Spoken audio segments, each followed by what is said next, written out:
Praise lord అందరికీ. దేవుని మాట, అందుచేత ప్రార్థన చేయనప్పుడు మీరు అడుగుచున్న వాటినెల్లను పొందుతున్నానని నమ్ముడి.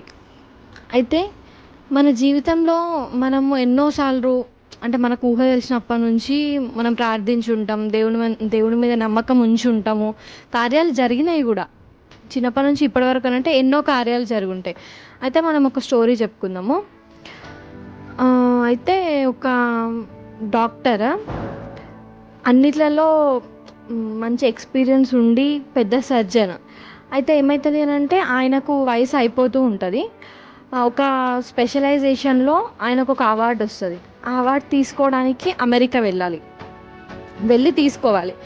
అయితే ఆయనకు చాలా సర్జరీస్ ఉంటాయి. కంప్లీట్ చేసుకొని ఇంకా వెళ్ళి అవార్డు తీసుకుందామని చెప్పి అనుకున్న తర్వాత ఇట్లే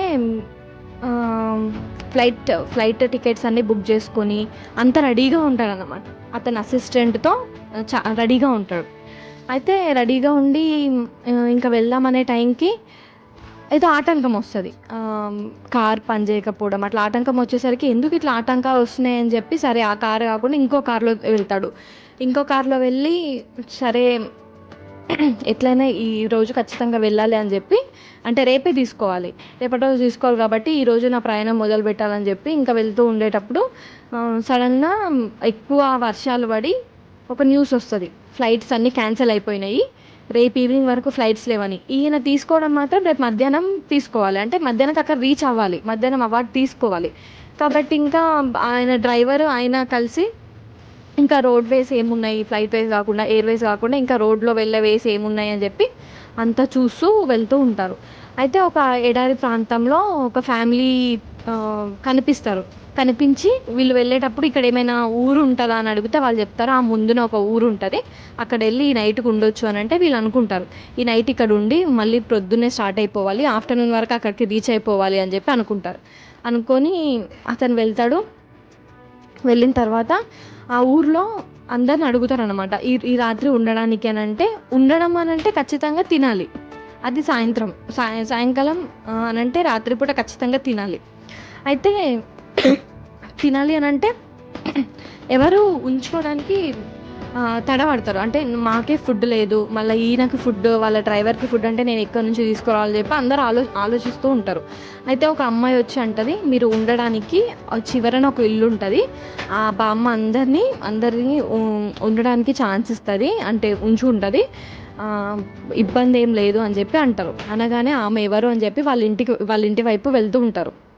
వెళ్ళి ఆమెకి మాకు ఒక రాత్రికి కొంచెం స్థలం ఇస్తే మేము పడుకొని పొద్దున్నే వెళ్ళిపోతాం అనగానే సరే అని చెప్పి ఆమె స్పేస్ ఇస్తుంది.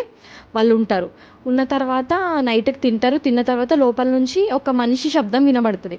అప్పుడు అతను అడుగుతారు, ఆ మనిషి శబ్దం ఏంటి, అది ఏం వినిపిస్తుంది అని అంటే, నా కుమారుడు ఉన్నాడు లోపల, డిసీజ్ వచ్చింది, ఎంతమంది చూపించినా కూడా అది ఒక కొత్త డిసీజ్ అంట, అది తగ్గిపోవట్లేదు అని చెప్పగానే అతను వచ్చి ఆ డాక్టర్ వచ్చి అతను చూసి అప్పుడు అంటారు, అమ్మ నాకు రేపు అవార్డు ఇచ్చేది దీనికోసమే, ఈ రోగాన్ని నయం చేసినందుకే నాకు రేపు అవార్డు ఇస్తున్నారు, నువ్వు అన్నం పెట్టి మమ్మల్ని ఉంచినవు, మాకెందుకు అని అనుకోకుండా నాకు ఇంత సహాయం చేసినావు, పూర్తి ఖర్చుతో నేను ఆ రోగాన్ని నయం చేస్తా అని చెప్తానన్నమాట. అయితే మనం ఇక్కడ తెలుసుకోవాల్సింది ఏంటి అని అంటే, ఆమె ప్రార్థన ఒక డాక్టర్ని ఇంటికి రప్పించింది. ఆమె ఎన్నిసార్లు ప్రార్థన చేసి ఉంటుంది, నా కొడుకుకు తగ్గించు, నేను ఎంతో మందికి సహాయం చేసిన. మనకు ఒక్కొక్కసారి నిరుత్సాహం వస్తుంది, నేను ఎంత మంచిగా చేసినా కూడా నాకు మంచి జరుగుతలేదు, నేను మంచి చెయ్యను అనేది ఆలోచన మనలో ఉంటుంది. ఆమె ప్రార్థన డాక్టర్ని రప్పించింది. మనం ప్రార్థిస్తున్నాం, ఒకరోజు చేస్తాం, 2 రోజులు చేస్తాం, అలసిపోతాం. కానీ ఈమెలాగా అలసిపోకుండా మనం ప్రార్థన చేసినట్లయితే మన జవాబు దగ్గరికి మనం వెళ్ళడం కాదు, మన జవాబే మన దగ్గరకు వస్తుంది అన్న మాటను మనం గ్రహించాలి. దేవుడు ఖచ్చితంగా మన ప్రార్థనలన్నీ కూడా వింటాడు. మనం ప్రార్థించినామంటే మనం ఫిక్స్ అయిపోవాలి, అది నాకు జరుగుతుంది అని. ఆమేన్.